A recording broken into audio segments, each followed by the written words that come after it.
বাজারে বেশ অনেকদিন পরে মেটে আলু দেখতে পেয়ে তাড়াতাড়ি করে কিনে এনে এই তরকারিটা বানিয়েছিলাম। আমি তো ভাবতেই পারিনি যে তরকারিটা এতটা টেস্টি হবে। সবাই কিন্তু এই একটা তরকারি দিয়েই ভাত খেয়ে উঠেছে। তাহলে চলো রেসিপিটা শুরু করা যাক। আর রেসিপিটা যদি ভালো লাগে অবশ্যই একটা লাইক, কমেন্ট, শেয়ার আর সাবস্ক্রাইব করে দিও। প্রথমেই দেখো মেটে আলুগুলোকে কিউব করে কেটে নিয়ে বেশ ভালো করে পরিষ্কার করে ধুয়ে নিয়েছি। এবারে কড়াইয়ের মধ্যে বেশ কিছুটা সর্ষের তেল গরম করে নিয়েছি। তেলটা গরম হয়ে গেলে ওর মধ্যে দিয়ে দিচ্ছি কেটে বেছে পরিষ্কার করে রাখা চিংড়ি মাছগুলো। তার সাথে দিয়ে দিচ্ছি নুন আর হলুদ দিয়ে ভালো করে মিশিয়ে নিয়ে চিংড়ি মাছগুলোকে ভেজে তুলে রাখবো। এবারে কড়াইয়ের মধ্যে আরো কিছুটা সর্ষের তেল গরম করে নিয়ে ওর মধ্যে দিয়ে দেবো হাফ টিস্পুন জিরে ফোড়ন। 2-3 সেকেন্ড মতো জিরেটাকে একটু ভেজে নিয়ে ওর মধ্যে দিয়ে দেবো কেটে রাখা মেটে আলুগুলোকে দিয়ে বেশ একটু লাল লাল করে ভেজে নেব। আলুটা লাল লাল করে ভাজা হয়ে গেলে এবারে ওর মধ্যে দিয়ে দেবো আদা, জিরে, ধনে আর কাঁচা লঙ্কা বাটা 1.5 টিস্পুন দিয়ে এই আলুর সঙ্গে বেশ ভালোভাবে কষিয়ে নেব যতক্ষণ না পর্যন্ত মশলার কাঁচা গন্ধটা চলে যাচ্ছে। মশলার কাঁচা গন্ধটা চলে গেলে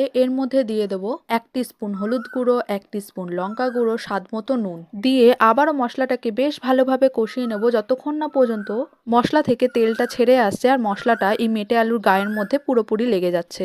মশলাটাকে বেশ অনেকটা সময় নিয়েই কষিয়ে নিয়েছি আর মশলাটা দেখো আলুর গায়ের মধ্যে লেগেও গেছে। এবারে ওর মধ্যে দিয়ে দিচ্ছি ঝোলের জন্য পরিমাণ মতো জল দিয়ে ভালো করে মিশিয়ে নিয়ে ঢাকনা দিয়ে ঢেকে দেবো যাতে আলুটা খুব ভালোভাবে সেদ্ধ হয়ে যায়। আলুটা খুব ভালোভাবে সেদ্ধ হয়ে গেলে ওর মধ্যে দিয়ে দেবো ভেজে রাখা চিংড়ি মাছগুলো দিয়ে এর সঙ্গে মিশিয়ে নিয়ে আবারও 2 থেকে 3 মিনিটের জন্য ঢেকে দেবো। ঝোলটা যখন এরকম গাঢ় হয়ে গেছে তখনই এর মধ্যে দিয়ে দিয়েছি চিনি আর কিছুটা ধনেপাতা কুচি দিয়ে বেশ ভালো করে মিশিয়ে নিয়েছি। ব্যাস আমাদের মেটে আলু দিয়ে চিংড়ি মাছের এই তরকারিটা একদম রেডি। তরকারির কালারটা যেরকম সুন্দর হয়েছে দেখতে সেরকম কিন্তু খেতেও খুব টেস্টি হয়েছিল। তোমরা যারা এখনো এইভাবে খাওনি তারা একবার অন্তত ট্রাই করো। আর যদি রেসিপিটা ট্রাই করে থাকো কমেন্টসে জানিও কেমন লাগলো তোমাদের।